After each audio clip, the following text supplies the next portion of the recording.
அந்த அன்னைக்கு காலையில் ரொம்ப பிரிஸ்காவே பார்த்தீங்கன்னா வேலையை ஸ்டார்ட் பண்ணிட்டேன். காலையில் ட்ரிங்காக கொத்தமல்லி விதை அது கூட புதினா போட்டு நல்லா கொதிக்க வச்சு குடிச்சாச்சு.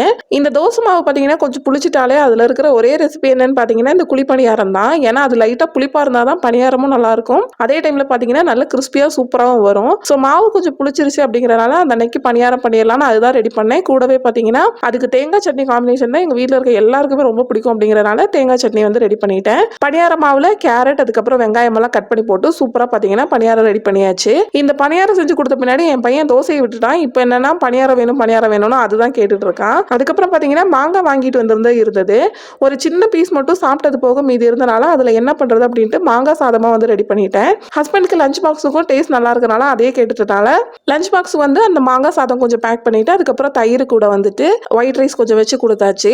தொட்டுக்கிறதுக்கு வந்து பொட்டேட்டோ ஃப்ரை தான் பண்ணியிருந்தேன். ஸோ நீங்கள் மாங்காவில் எந்த மாதிரியான ரெசிபி எல்லாம் ட்ரை பண்ணுவீங்க அப்படின்னு சொல்லிட்டு மறக்காம கமெண்ட்ல சொல்லுங்க.